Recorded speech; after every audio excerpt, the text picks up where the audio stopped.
আমার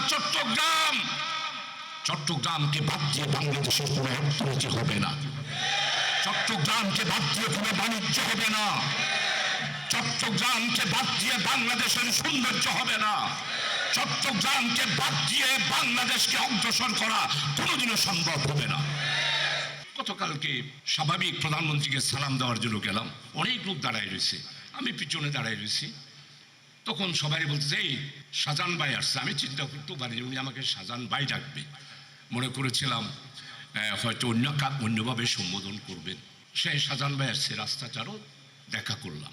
উনি গতকালকে ভাষণ দিয়েছেন, ওনার শেষে যে আবেগ ছিল, একটা চেয়ারকে লক্ষ্য করে বলবো, এই চেয়ার বুক করার চেয়ার নয়, এই সবুজ চেয়ার আমার কাছে অত্যন্ত দায়িত্বপূর্ণ শুধু নয়।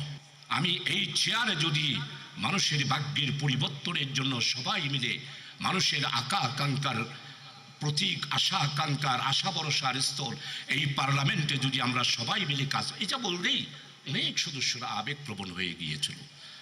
আজকে মাননীয় প্রধানমন্ত্রী আপনার কাছে বলতে চাই, আমি এইবারে বক্তৃতাও বলেছি, আমার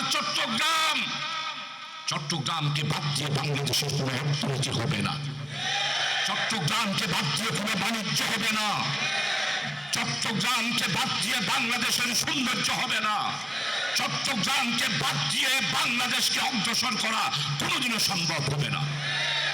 আপনারা 18 কোটি মানুষের এই বাংলাদেশকে যদি বাঁচাতে চান, চট্টগ্রামকে বাণিজ্যিক রাজধানী হিসাবে অবশ্যই এই শহরকে গড়ে তোলার জন্য চেষ্টা করতে হবে। তাই আজকে আমাদের শ্রমিক ভাইদের জন্য যেই শ্রমনীতি আছে, বাহার ভাই, আমরা একটা টেবিল টক করি প্রেস ক্লাবে, আমরা সরকারকে প্রস্তাব দিই। শুধু আমরা স্লোগান দিলাম যে 60 বছর কাজ করলো, এরপরেও কোনো টাকা নাই, তার ছেলেদের লেখাপড়ার টাকা নাই, চিকিৎসা করার জন্য হসপিটাল নাই। ঢাকাতে 14টা হসপিটাল, আর আমার চট্টগ্রামে শুধু একটি হসপিটাল, চট্টগ্রাম মেডিকেল কলেজ। এই মেডিকেল কলেজ পাকিস্তান আমলে 1600 বেডের ছিল,